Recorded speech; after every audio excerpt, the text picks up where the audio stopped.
What if I told you Rivian is about to shake the entire EV market with one single SUV, and it might actually be the Tesla killer people have been waiting for?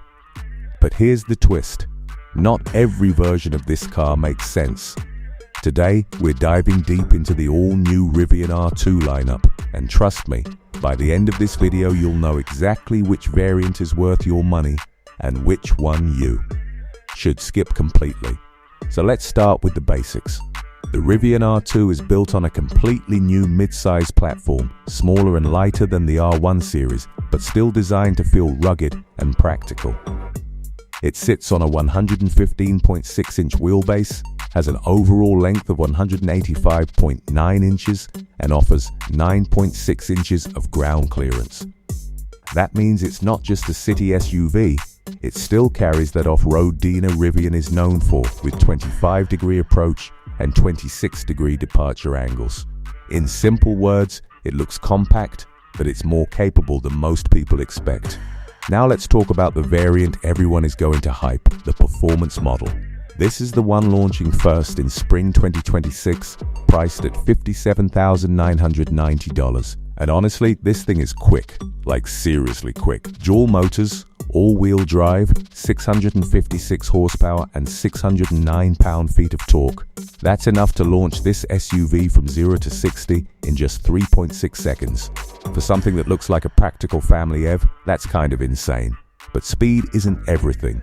The performance variant also packs an 87.9 kW battery, giving you around 330 miles of range. That's solid, not class-leading, but definitely competitive. You also get semi-active suspension, which means better ride quality and handling depending on the terrain.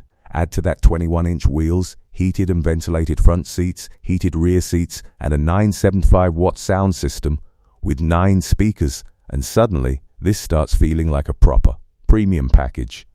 There's also a launch package that adds a few extras, like a towing setup rated at 4,400 pounds and some exclusive color options. But here's my honest take.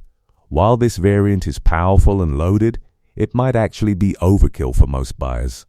Unless you really care about speed and top-end features, you're probably paying extra for things you won't fully use. Now moving to the premium variant, which arrives later in 2026 at $53,990. This is where things get interesting. You still get dual-motor, all-wheel drive, but power drops to 450 horsepower and 537 pound-feet of torque. Now, before you think that's slow, it's not. 0 to 60 in 4.6 seconds is still very quick for a daily SUV.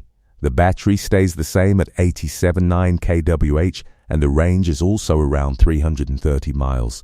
So basically, you're getting almost the same real-world usability as the performance model, but at a lower price. However, this is where Rivian starts cutting corners. The wheels drop to 20 inches, and you lose the semi-active suspension. It's not a deal-breaker, but you will feel the difference in ride quality if you push the car hard. You still get heated and ventilated seats and the same audio system, which is good, but some of the more aggressive drive modes are missing here. So no rally mode, no launch mode, just standard driving options for daily use and light off-roading. Now here's the important part. This premium variant might actually be the sweet spot of the entire lineup. You're saving money, still getting strong performance, and not really losing anything critical for everyday driving. This is the one most people should be looking at.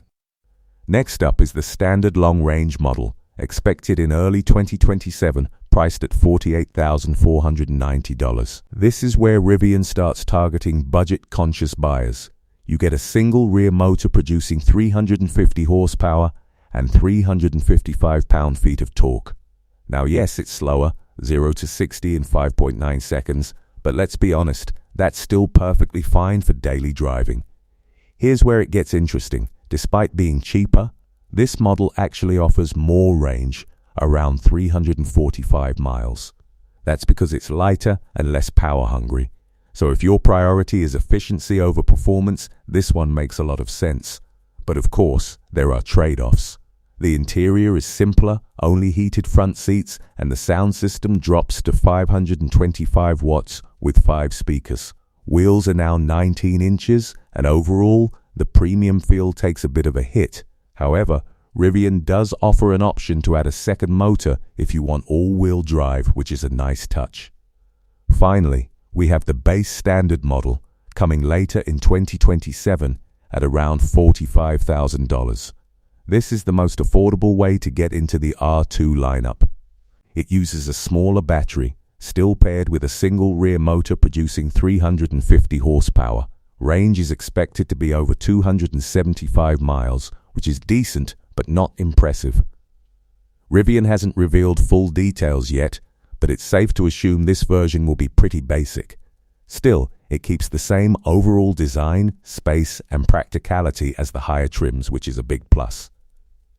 Now let's talk about what all these models share, because this is where Rivian really gets smart. Every R2 offers around 90.1 cubic feet of total cargo space, which is excellent for a mid-size SUV.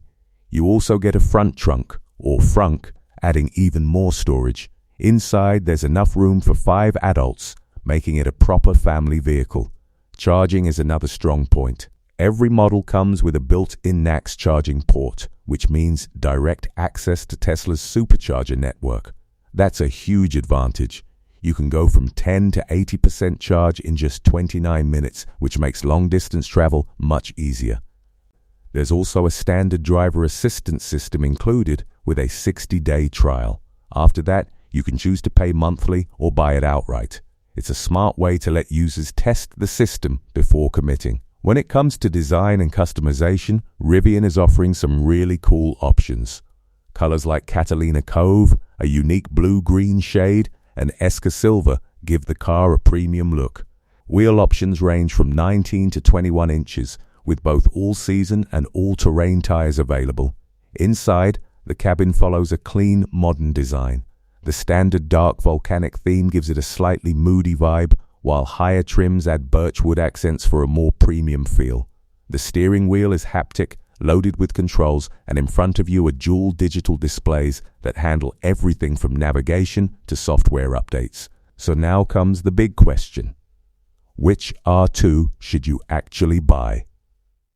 Here's the honest answer. If you want maximum performance and don't care about the price, go for the performance model. It's fast, loaded, and fun. But for most people, it's not necessary. The premium variant is the real winner here. It balances price, performance, and features almost perfectly. You're not missing anything major, and you're saving a good amount of money. If your focus is range and budget, then the standard long range is a smart choice. It's efficient, practical, and still capable enough for everyday use. As for the base model, it's good for entry-level buyers, but honestly, it might feel a bit too basic for what you're paying. At the end of the day, the Rivian R2 lineup looks very promising. It brings strong performance, practical features, and access to one of the best charging networks out there. But it's not perfect. Some variants feel overpriced, and others cut a bit too much. Still, if Rivian gets the execution right, this could easily become one of the most popular electric SUVs in the next few years. And yes, Tesla should definitely be paying attention. So tell me in the comments, which R2 variant would you choose, and do you think this can actually compete with Tesla? Don't forget to like, subscribe, and stay tuned to Avengers Autos for more honest car reviews.